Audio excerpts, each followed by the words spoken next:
Hello everyone, सभी को नमस्कार। मेरा नाम है रवि चौहान और स्वागत करता हूं आपका हमारी +1 सीरीज़ में, जिसमें आज हम शुरू करने वाले हैं चैप्टर नंबर 1 जिसका नाम है सेट्स।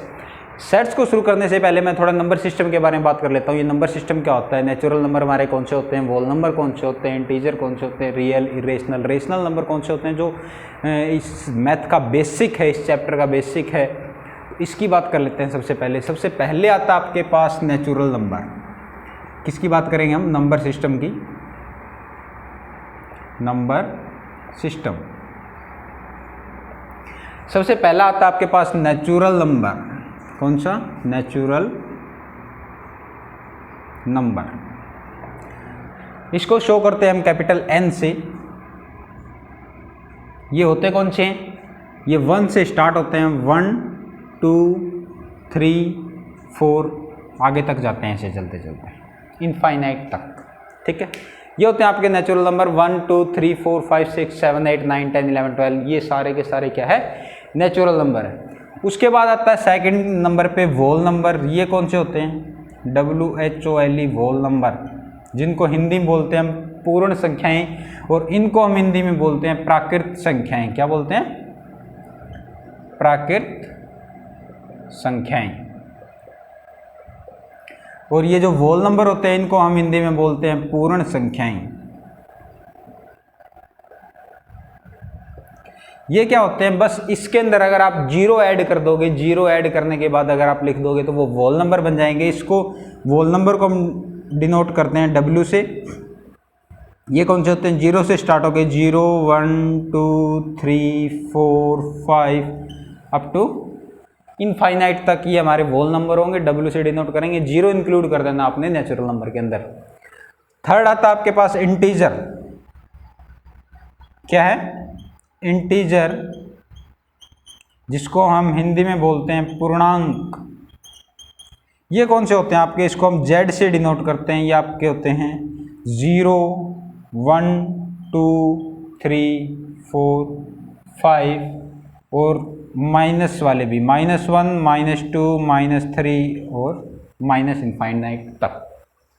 ये होते हैं आपके पूर्णांक। 0 से 0 1 2 3 4 5, और 0 से इस साइड में भी -1 -2 -3 -4 -5 -6। ये होते हैं आपके क्या? पूर्णांक, इंटीजर जिसको बोलते हैं। उसके बाद आता आपके पास रियल नंबर। रियल नंबर कौन से होते हैं?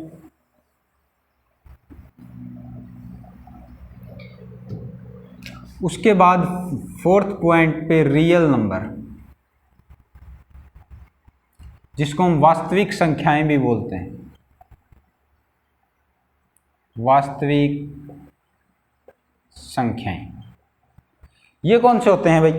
रियल नंबर, जो आप नंबर लाइन पर ड्रॉ कर सकते हो। नंबर लाइन पर जो नंबर आप ड्रॉ कर सकते हो उनको हम रियल नंबर बोलते हैं। जैसे रियल लाइन, हमारे पास ये रियल लाइन होती है।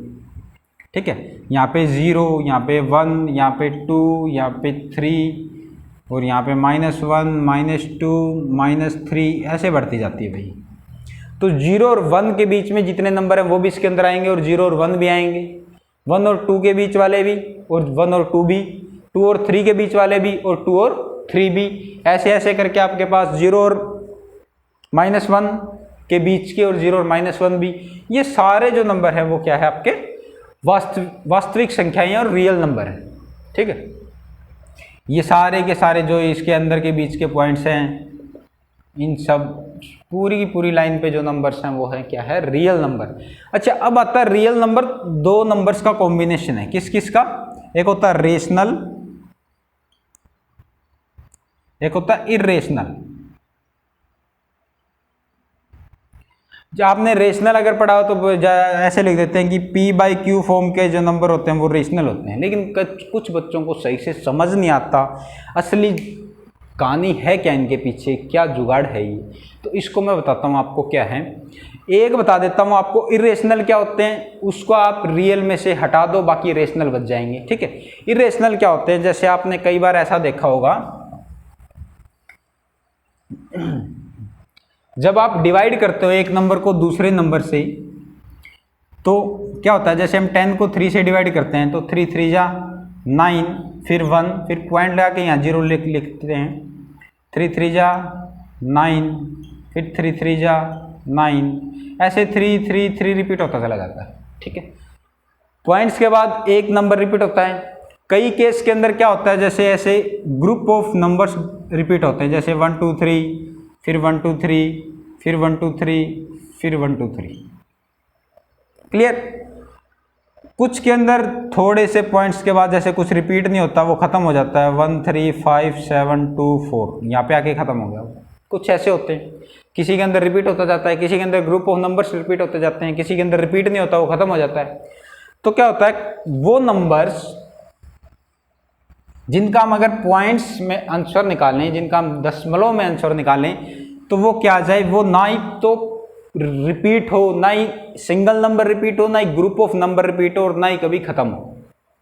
क्या हो, ना तो सिंगल नंबर रिपीट हो, सिंगल नंबर रिपीटेशन रिपीट नहीं होना चाहिए, ग्रुप ऑफ नंबर भी रिपीट नहीं होना चाहिए, ग्रुप ऑफ नंबर रिपीट नहीं होने चाहिए, और नो एंडिंग होनी चाहिए, एंडिंग भी नहीं होनी चाहिए जो ना कभी खत्म हो। किसकी नहीं, ये सारा किस में होना चाहिए, ये अगर आप ऐसे उसको पॉइंट में लिखते हो तो ऐसे 3 7 8 1 0 6 4 3 2 1, इस तरीके से कोई नंबर ऐसा है जो ना ही तो कभी खत्म हो रहा, ना ही कभी एंड हो रहा, और ना ही कभी रिपीट हो रहा, तो उस नंबर को हम क्या बोलेंगे, उस नंबर को बोलेंगे इर्रेशनल नंबर। क्या बोलेंगे उसको, इर्रेशनल नंबर। इसके कुछ एग्जांपल्स मैं बता देता हूं, जैसे पाई की जो वैल्यू होती है, एग्जैक्ट वैल्यू, ओरिजिनल वैल्यू जो होती है, वो 3.14 लिखते हैं, लेकिन वो आगे बहुत इनफाइनाइट तक होती है, ना कभी खत्म होती और ना ही रिपीट होती है। तो ये भी एक इर्रेशनल नंबर है। ई जो आता है आपका एक्सपोनेंशियल वाला ई, ये भी एक इर्रेशनल नंबर है। अगर आप रूट के अंदर प्राइम नंबर लिख देते हो, PRIME प्राइम नंबर, तो वो भी क्या है आपका इर्रेशनल नंबर है। ठीक है, तो ये होते हैं इरेशनल। इसके अलावा जो इस रियल लाइन पे बच गए वो होते हैं रेशनल नंबर। क्लियर। तो ये था हमारा नंबर सिस्टम, थोड़ा सा नेचुरल नंबर क्या होते हैं, थोड़ा सा आइडिया हमने पढ़ लिया। अब देखते हैं ये सेट क्या होता है, सेट की बात करते हैं। सबसे पहले सेट की डेफिनेशन जो काफी बहुत ज्यादा इंपॉर्टेंट है, आपको हर एक इंटरव्यू में पूछ लिया जाता है कि सेट क्या होता है। क्या है सेट, क्या होता है सेट? होता हमारा द वेल डिफाइंड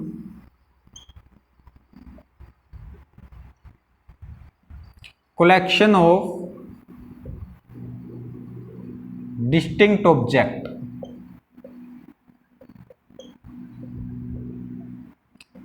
ये होता है, ये तो आपको ऐसी रट्टा मार लेनी है ये लाइन की, अगर आपको रात को कोई 12 बजे उठा के ये पूछ ले कि हाँ भाई सेट की डेफिनेशन बता, तो आप 1 मिनट में बता दो, ऐसी रट्टा मारनी है लाइन।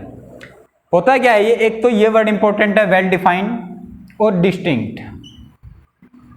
डिस्टिंक्ट क्या होता है ये सभी को पता है कि डिस्टिंक्ट मतलब अलग अलग चीजें, अलग अलग नंबर सेम नहीं होने चाहिए, अलग अलग। वेल डिफाइंड का मतलब क्या होता है, अगर मैं सिंपल सी भाषा में समझाऊं तो वेल डिफाइंड का मतलब ये होता है कि अगर आप कोई चीज दुनिया में किसी भी आदमी से जाकर पूछ लो, किसी भी दुनिया में किसी भी आदमी से जाकर पूछ लो, वो आपको एक ही आंसर दे, सिर्फ सबका आपका आंसर जो है वो एक होना चाहिए, कुछ भी चेंज नहीं होना चाहिए, तो वो चीज वेल डिफाइन होती है। कैसे आंसर 1 होना चाहिए? किसी बंदे से आप पूछ लो भाई तो ना 1 से लेके 10 तक नेचुरल नंबर बता दे कौन से होंगे, तो आप किसी से पूछ लो वो ये बताएगा कि 1 2 3 4 5 अप टू 10 तक, ये जो है वो नेचुरल नंबर है। 1 से लेके 10 तक किसी से ही पूछ लेना जाके, ठीक है। तो ये चीजें वेल डिफाइन है, 1 से लेके 10 तक नेचुरल नंबर, ये चीजें वेल डिफाइन है। वेल डिफाइन कौन सी चीजें नहीं है वो देख लेते हैं, कौन सी चीजें वेल डिफाइन नहीं है। जैसे अगर मैं आपकी क्लास में पूछूं, ये लिख देता हूं 5 intelligent student in your class, आपको क्या बताने हैं? 5 इंटेलिजेंट स्टूडेंट बताने हैं आपकी क्लास में। आप टीचर जो आपको पढ़ाते हैं, टीचर सबको इकट्ठा कर लो, बोलो ये 9th क्लास के अंदर आप 5 इंटेलिजेंट स्टूडेंट्स जो इंटेलिजेंट है, टॉप इंटेलिजेंट, उनके नाम लिखो, तो पक्का 100% आपके सभी टीचर्स का आंसर सेम बिल्कुल भी नहीं होगा। क्योंकि कोई बच्चा हो सकता है मैथमेटिक्स में बहुत ज़्यादा इंटेलिजेंट हो लेकिन इंग्लिश का उसको ई भी ना आता हो, कोई बच्चा हो सकता है इंग्लिश में बहुत ज़्यादा अच्छा हो, मैथ ना आता हो, तो इंग्लिश वाली मैडम तो उसका नाम लिखेगी ना जिसको इंग्लिश आती है, और मैथ वाली मैडम उसका नाम लिखेगी जिसको मैथ आता है। तो सभी टीचर्स का आपका आंसर सेम नहीं हो सकता। आप स्टूडेंट से पूछ लो कि आप ना 5 इंटेलिजेंट स्टूडेंट बताओ कौन कौन से। कोई बच्चा तो ना, एक बच्चा होगा वो अपना नाम सबसे पहले लिखेगा, बोलेगा मैं भी इंटेलिजेंट हूँ, ठीक है। तो कुछ ऐसे होते हैं जो हम एग्जैक्ट तरीके से नहीं बता सकते, फुल कॉन्फिडेंस के साथ नहीं बता सकते, उसके अंदर कुछ ना कुछ डाउट रहता है। अगर किसी चीज़ों में डाउट है तो वो चीज़ वेल डिफाइंड नहीं है, तो वो सेट भी नहीं होगा। हमारा सेट क्या होगा, जो वेल डिफाइंड होगा और डिस्टिंक्ट होगा। डिस्टिंक्ट कलेक्ट करने में चीज़ें कलेक्ट करनी है, सबसे पहले तो डिस्टिंक्ट कलेक्ट करनी है और वेल डिफाइंड कलेक्ट करनी है चीज़ें। जैसे अगर मैं आपको ये बोल दूं कि आप बताओ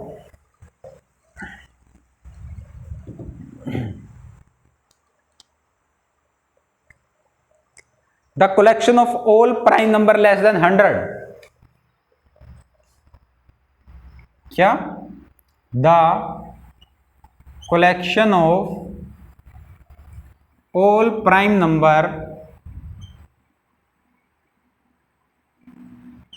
लेस देन 100 से छोटे प्राइम नंबर, सभी के सभी बच्चे लिख देंगे, जिसको पता होगा सारे के सारे लिख देंगे कि ये प्राइम नंबर होते हैं। वेल डिफाइंड चीज़ें हैं, वेल डिफाइंड कैसे हैं, हर एक का आंसर सेम होगा जिसको पता होगा। आप किसी से पूछ लो 100 से छोटे प्राइम नंबर कौन से होते हैं, वो आपको बता देंगे कि 100 से छोटे ये होते हैं, सबका आंसर सेम मिलेगा आपको, ठीक है। इसी तरह अगर मैं ये पूछ लूँ कि the dangerous animals, top 5 dangerous animals, second बात क्या लिखते हैं हम, टॉप 5 डेंजरस एनिमल्स। इसमें क्या ये सेट है या नहीं, ये सेट है या नहीं है वो चेक करते हैं। डेंजरस, खतरनाक। अब किसी बच्चे को तो, कोई बच्चा तो सांप की पूंछ पकड़ के खींच लेता है, और किसी बच्चे को तो सांप देखते ही सुसु आ जाता है।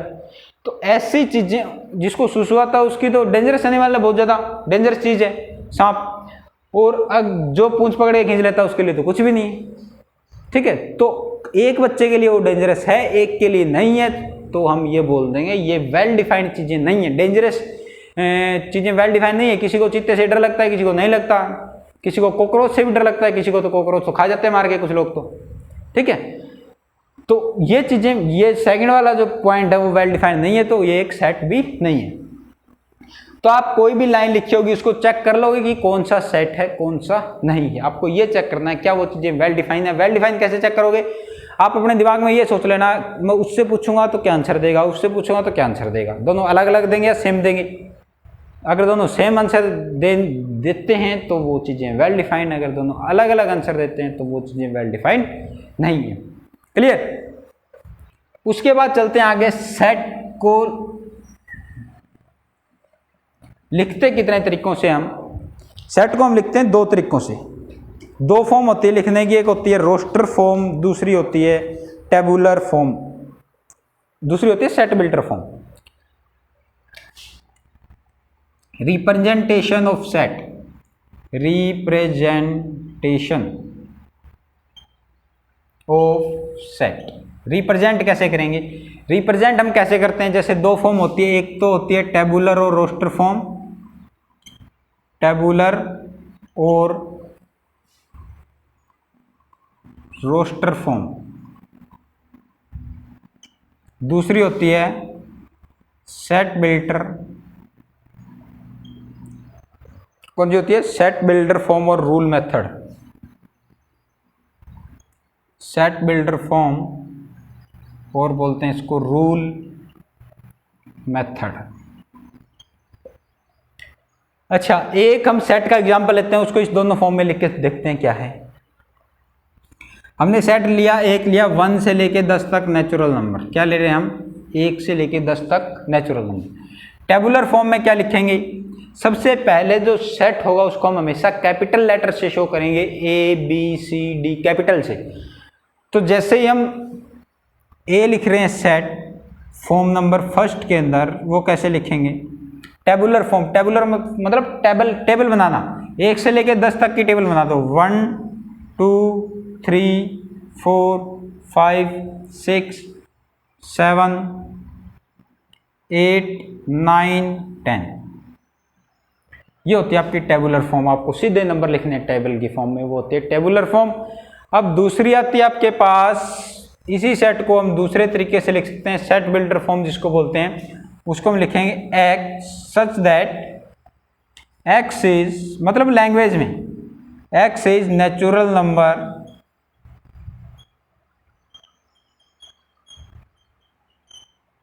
Less then 11। ऐसे लिख दो कि 11 से छोटे सारे के सारे नेचुरल नंबर जो ये, या फिर आप ये लिख दो लेस देन इक्वल टू 10 या लेस देन 11। ऐसे लिख दो x is a natural number less than 11 या लेस देन इक्वल टू 10। हाँ, इसको लिखने के एक दो बच्चा अलग अलग तरीके से लिख सकता है, बाकी वो ठीक होगा। कोई अपनी लैंग्वेज में लिखता है, कोई अपनी लैंग्वेज में लिखता है, उसमें कोई बच्चा ऐसे लिख दे x is natural number between 1 to 10, between 1 and 10, ठीक है, ऐसे भी लिख सकता है कई बच्चे। तो वो ज़्यादा सोचने की बात नहीं है। आपको क्या करना है, एक होती है टेबुलर, एक होती है सेट बिल्डर फॉर्म। टेबुलर में हम टेबल बना के लिखते हैं, मतलब नंबर लिखते हैं, मतलब मैथ की भाषा में लिखते हैं। और इसमें हम क्या करते हैं, सेकंड वाले में हम थोड़ी इंग्लिश लैंग्वेज के अंदर लिखते हैं, लैंग्वेज में, ठीक है। और कोई एग्जांपल ले लेते हैं।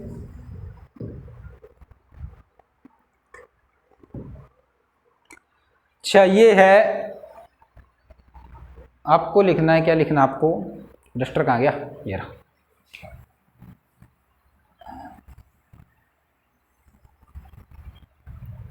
आपको लिखना है 1 5 25 125। इसको लिखना है 1 5 25 और 125। ये तो क्या है, टेबुलर फॉर्म तो है। इसको आप रोस्टर फॉर्म, उसको उस फॉर्म में लिखो, कौन सी, set builder form. Set builder form में कैसे लिखोगे, इसको आप थोड़ा सा चेंज करके लिख लो कि 1, आप क्या लिख लो, इसको ऐसे लिख लो 5 raised to power 0, 5 raised to power 1, 5 raised to power 2, 5 raised to power 3। Clear, ऐसे लिख लिया 5 raised to power 0 1 2 3, क्योंकि 5 की पावर 0 1 होती है, 1 पावर 1 5 होती है, 2 पावर 25 होती है, और 3 पावर 125 होते हैं। अब इसको आप कैसे लिखोगे, लेट इसका नाम रख देते हैं हम a। तो इसको आप लिखोगे x such that x is equal to 5 raised to power n, where n is natural number, n is, आप लिख दोगे n is whole number, n क्या हमारा whole नंबर है, लेस देन 4। x आपका इसकी शक्ल का होगा, x is equal to 5 raise to power n, जहाँ पे n क्या है, होल नंबर है, मतलब 0 1 2 3, लेस देन 4 है तो मतलब 0 1 2 3। तो आप एक बार x की n की वैल्यू 0, एक बार 1, एक बार 2, एक बार 3 रख दोगे तो ये वाला सेट आ जाएगा। इसको आप ऐसे लिख सकते हो।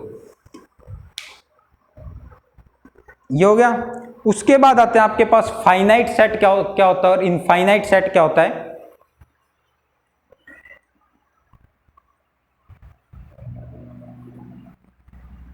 अब आता आपके पास क्या, फाइनाइट सेट और infinite set. Finite set, finite set क्या होता है, जैसे नाम से पता चल रहा है फाइनाइट सेट, फाइनाइट मतलब इसके अंदर नंबर ऑफ एलिमेंट फाइनाइट होने चाहिए। The set whose number of elements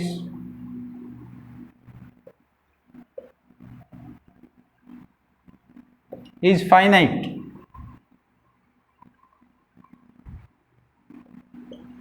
क्या आपके नंबर ऑफ एलिमेंट है फाइनाइट होने चाहिए। कोई एग्जांपल बता सकते हो जिसके अंदर नंबर ऑफ एलिमेंट फाइनाइट है। फाइनाइट आप कुछ भी लिख लो, फाइनाइट चीजें लिख लो, कोई नंबर लिख लो फाइनाइट। जैसे ए सेट लिख देते हैं हम 1 2 3 4, 4 एलिमेंट हैं इसके अंदर, फाइनाइट है। बी सेट लिख दो AEIOU वावल्स, ये भी फाइनाइट सेट है क्योंकि इसके अंदर 5 मेंबर्स हैं। तो जिस सेट के अंदर फाइनाइट नंबर ऑफ एलिमेंट होते हैं उसको क्या बोलते हैं हम, फाइनाइट सेट। उसके बाद आता है आपका इनफाइनाइट सेट। क्या होता है इनफाइनाइट? इसका बिल्कुल उल्टा,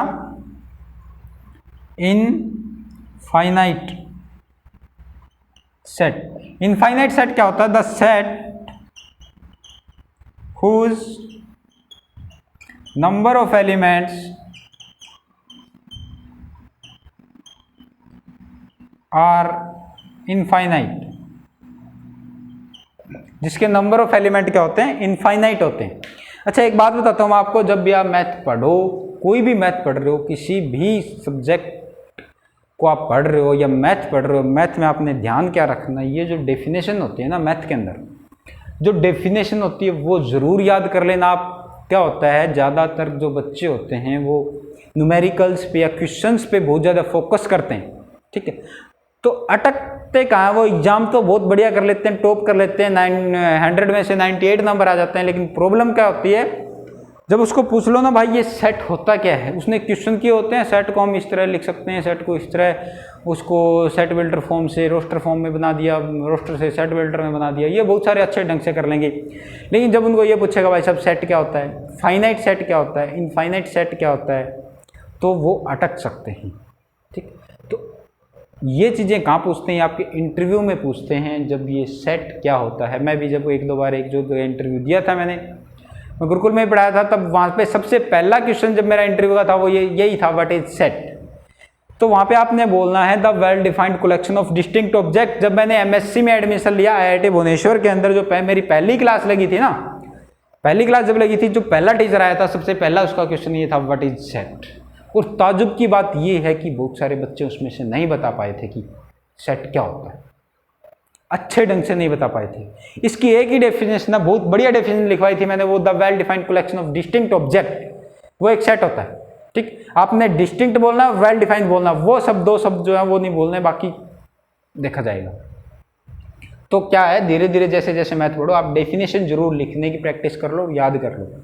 अभी तो आपको प्रॉब्लम नहीं होगी, लेकिन आगे हो सकती है। ठीक, तो यहाँ पे थी हमारा infinite set, the set whose number of elements are infinite, उसको बोलते हैं इनफाइनाइट सेट। हम इनफाइनाइट सेट का कोई एग्जांपल, जैसे हम नेचुरल नंबर ले लेते हैं, 1 2 3 4 5, ये होता है हमारे पास इनफाइनाइट। हमें नहीं पता कहाँ खत्म होता है ये जो नेचुरल नंबर होता है, खत्म पता नहीं कहाँ होता है, कितने नंबर इसके अंदर होते हैं हमें नहीं पता। हमें ये पता है स्टार्ट कहाँ से होता है, स्टार्ट 1 से होता है भाई, 1 से स्टार्ट हो गए, 1 2 3 4 5 7 6 7 तक जाता है, आगे ऐसे ही चला जाता है, लेकिन कितने मेंबर होते हैं हमें नहीं पता, इनफाइनाइट मेंबर होते हैं, तो इसको क्या बोलेंगे, इनफाइनाइट सेट। ऐसे ही आप इंटीजर का ले लोगे, इंटीजर में कितने होते हैं, 0 1 2 3 आगे तक जाएगा पॉजिटिव में, फिर वापस भी आ जाएगा ये माइनस में, माइनस इनफाइनाइट तक।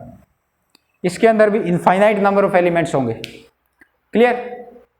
तो ये होते हैं आपके फाइनाइट सेट और इनफाइनाइट सेट। उसके बाद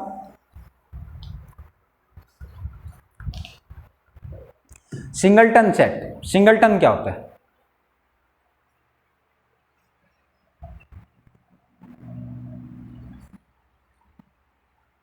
सिंगलटन नाम से पता चल रहा है, सिंगल, जिसका कोई ना हो वो सिंगल आदमी।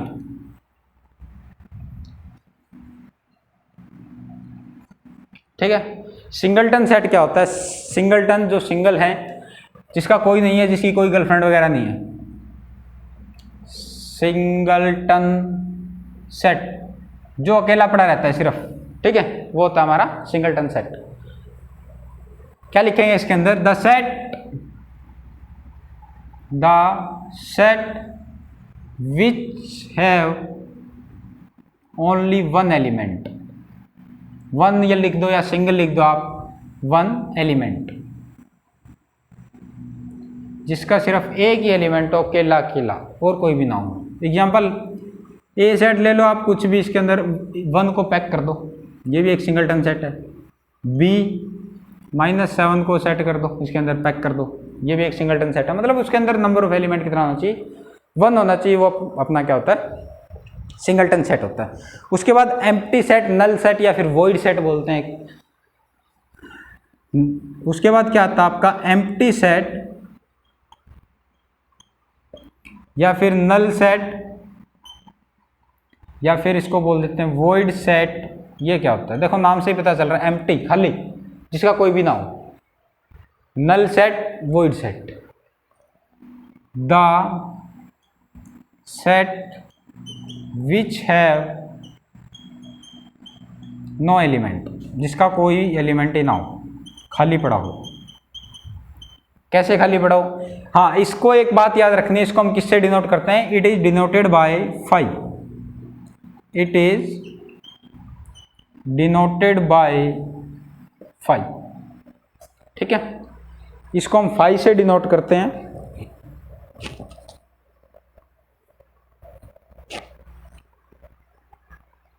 क्या होता है ये? फाई इज इक्वल टू खाली, इसके अंदर कोई भी एलिमेंट नहीं होता, फाई इज इक्वल टू खाली।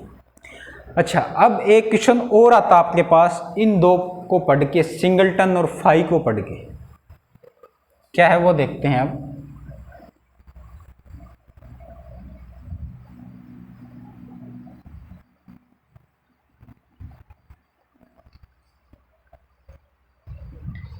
वो ये पूछेगा कि ये जो फाई है और ये जो फाई है, इन दोनों में सिंगलटन सेट कौन सा है? सिंगलटन सेट कौन सा और एम्प्टी सेट कौन सा है? तो आपको ध्यान रखना है, ये सेट है, इसके अंदर एक मेंबर हमने फिट कर दिया फाई। फाई क्या है हमें नहीं पता, इसके अंदर एक मेंबर हमें दिख रहा है फाई इस सेट के अंदर, तो ये आपका सिंगलटन सेट होगा। क्या होगा? Singleton set. और ये आपको क्या होगा? ये आपका होगा एम्प्टी सेट। अगर ये बिना ब्रैकेट के पड़ा है, बिना करली ब्रैकेट के पड़ा है, तो इसको हम एम्प्टी सेट बोल देंगे। अगर इसको करली ब्रैकेट के अंदर हमने रख दिया तो ये क्या बन जाएगा? सिंगलटन सेट बन जाएगा। ठीक है। अच्छा जी, उसके बाद आपका आता है इक्वल सेट। कब होते हैं दो इक्वल सेट?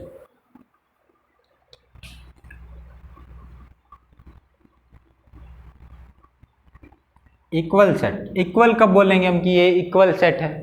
दो सेट को equal. The sets A and B are said to be equal if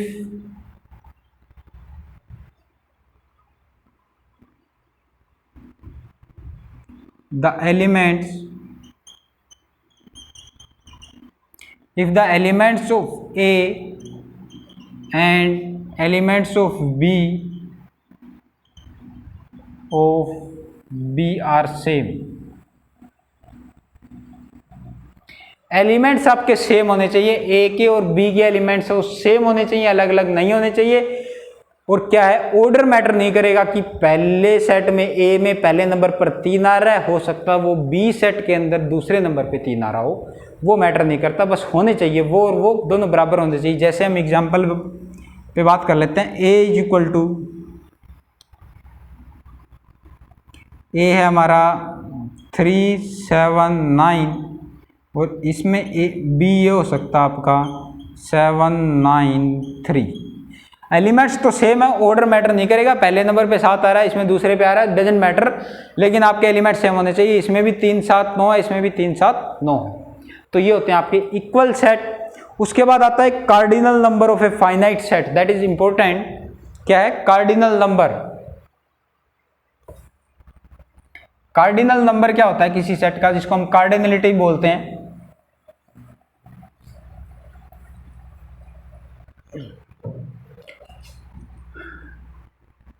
क्या? Cardinal number.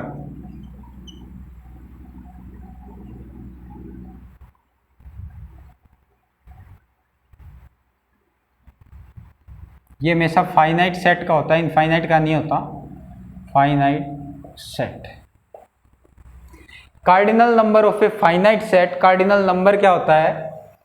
जितने नंबर ऑफ एलिमेंट होते हैं ना भाई, किसी सेट में आपके पास 5 एलिमेंट है, तो वो 5 जो है वो कार्डिनल नंबर है उस सेट का। इसको हम लिखेंगे कैसे? The number of element in a finite set is known as cardinal number. The number of elements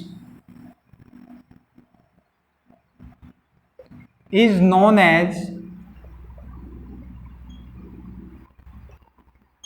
cardinal number of the set. ठीक है, जैसे फॉर एग्जाम्पल इसको हम शो भी करते हैं किसी से, इसको हम शो करते हैं n of A, n of A, इसका मतलब है number of element in the set A, या फिर कार्डिनल नंबर। जैसे कोई सेट ए लिख लिया हमने, ए हमारे पास ये है 1 2 3 4 7 8 10 11 15 17, ये एक सेट है हमारे पास, कुछ फाइनाइट नंबर्स हमने ले लिए जो एक सेट है।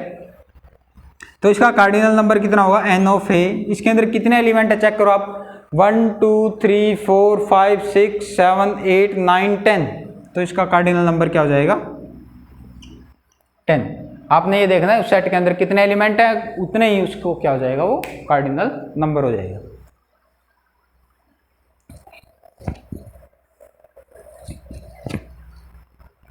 उसके बाद जो है वो क्या है, इक्विवेलेंट सेट। इक्विवेलेंट सेट क्या होते हैं, बस उनका क्या होना चाहिए, कार्डिनल नंबर सेम होना चाहिए। डस्टर हमारा ये रहा। क्या आते हैं उसके बाद, equivalent set.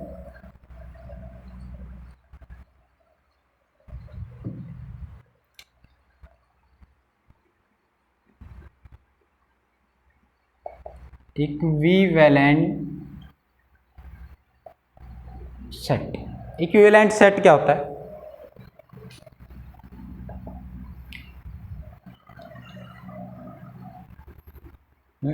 To set A and B are said to be equivalent sets, are said to be equivalent sets if n of A is equal to n of B। मतलब क्या है, number of element in the set A is equal to number of element in the set B.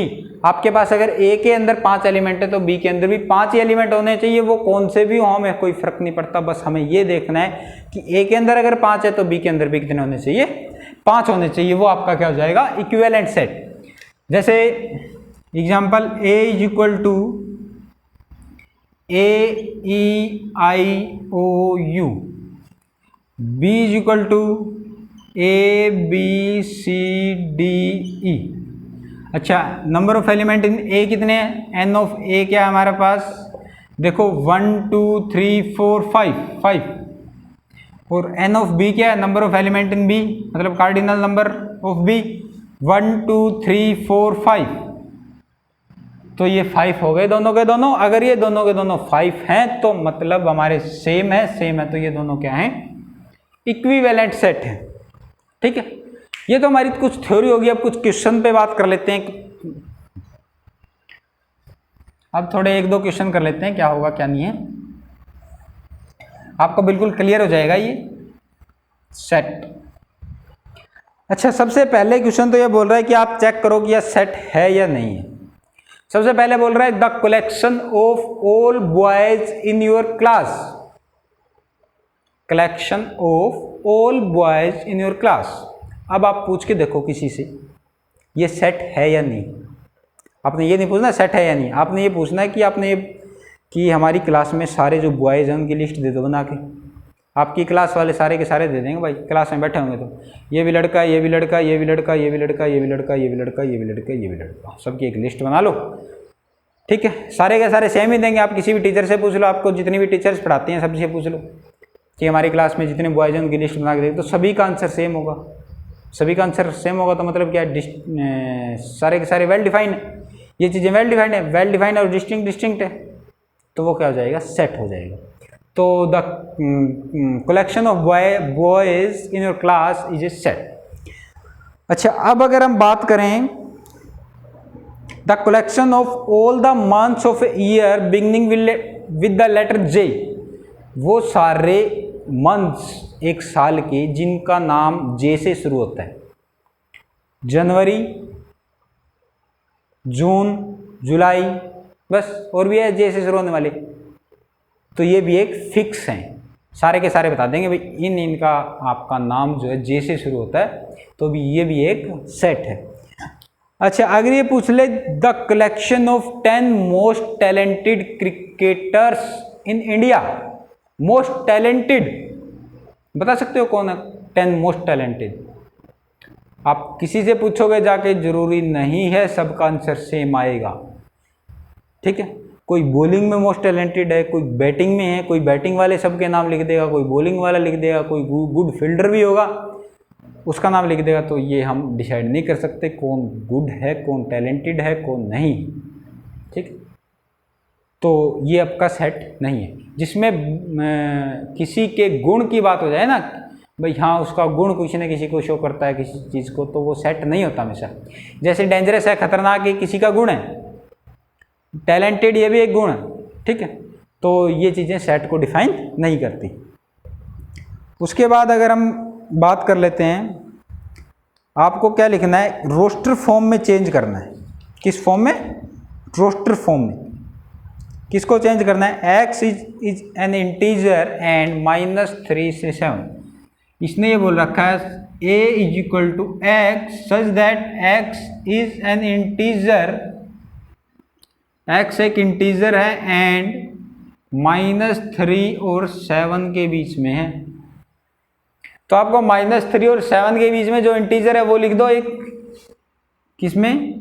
Roster form में लिखेंगे। -3 के बाद क्या आता है? -2, -1, 0, 1, 2, 3, 4, 5, 6।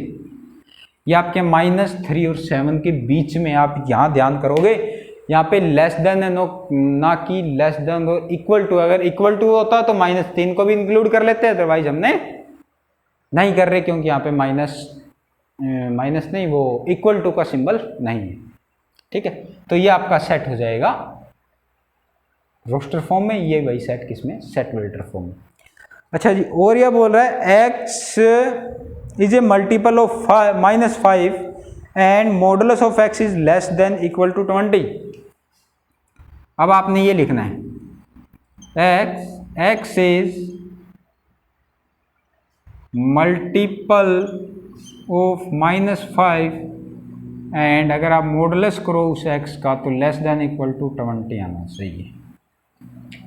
मतलब क्या? -5 के मल्टीप्लाई और 20 से छोटे, जिसका मॉडुलस कर दें 20 से छोटे। तो सबसे पहले तो -5 के मल्टीपल देखो, -5, अच्छा 0 तो होता ही है, फिर 5, फिर 10, फिर 15, फिर 20। ये चीज़ें आपकी इस साइड भी आ जाएगी, -10, -15, -20। ये जो है ये आपके क्या हैं? मल्टीपल ऑफ 5 हैं। -5 के मल्टीपल है ना, क्योंकि -5 को -1 से मल्टीप्लाई कर दो जाएगा। ये सारे के सारे जिसका मॉडुलस हमारा 20 से छोटा है। क्लियर? तो आप इस तरीके से आप चेंज कर सकते हो किसी को भी, रोस्टर से उसमें, और रोस्टर से सेट वेक्टर में, सेट वेक्टर से रोस्टर में। उसके बाद ये बोल रहा है which of the following sets are singleton और which of the null set. कौन कौन से सिंगलटन और कौन कौन से नल सेट है? चेक करते हैं कौन से सिंगलटन है, कौन से नल सेट हैं। इसने ये दिया a x सच दैट 3 से लेके x 4 के बीच में and x belongs to natural number, x belongs to natural number. ये बोल रहा है x जो है 3 और 4 के बीच में होना चाहिए, इक्वल टू नहीं होना चाहिए, 3 और 4 के बीच में, और x नेचुरल होना चाहिए। अच्छा, हमारे पास ये नंबर लाइन होती है, 3 ये होता है, 4 ये होता है, इसके बीच में क्या कोई नेचुरल नंबर है? नेचुरल नंबर नहीं है, 3 और 4 के बीच में है नहीं, क्योंकि पहले 3 आता है उसके बाद नेचुरल नंबर 4 आता है। 3 और 4 को हमने इंक्लूड करना नहीं है, तो ये हमारा कौन सा सेट हो गया? ऐसा तो कोई मेंबर है ही नहीं, है ही नहीं, तो मतलब क्या ये खाली सेट है, इसके अंदर कोई भी मेंबर नहीं है, कोई भी एलिमेंट नहीं है, तो इसको हम क्या बोलेंगे? Empty set. इसको हम बोल देंगे a is equal to empty. इसको क्या बोल देंगे? एम्प्टी। या फिर इसको बोल देंगे नल सेट। क्या बोल दोगे आप? इसको बोल दोगे नल सेट। उसके बाद जो है वो क्या है? अगर ये पूछ रहा है C x is N even integer, क्या है, सी कोई सेट है even prime number, even integer नहीं, इवन प्राइम नंबर। अच्छा, इवन प्राइम नंबर कौन सा होता है पता है किसी को? x is even prime number. अब इवन प्राइम नंबर कौन सा होता है? इवन भी हो प्राइम भी हो, तो वो होता हमारा 2, ओनली 2, जो इवन भी और प्राइम भी है। तो ये कौन सा सेट है हमारा? Singleton set. ये हमारा क्या है? सिंगलटन सेट है। उसके बाद x is a natural number x less than 8 and simultaneously x greater than 12। ये बोल रहा है x 8 से छोटा होना चाहिए और साथ में एक 12 से बड़ा भी होना चाहिए। ऐसा कोई पॉसिबल होता है क्या? x लेस देन 8 और उसी के साथ x ग्रेटर देन 12, साइमल्टेनियसली मतलब एक नंबर ऐसा होना चाहिए ये दोनों कंडीशन सेटिस्फाई करता हो, लेस देन 8 की और ग्रेटर देन 12 की। ऐसा कोई नंबर होता ही नहीं जो 8 से छोटा और 12 से बड़ा हो। होता है क्या? नहीं होता ना। तो ऐसा कोई नंबर नहीं होता। तो ये सेट क्या आ जाएगा आपका? एक एम्प्टी सेट आ जाएगा, नल सेट आ जाएगा, वॉइड सेट आ जाएगा। क्लियर?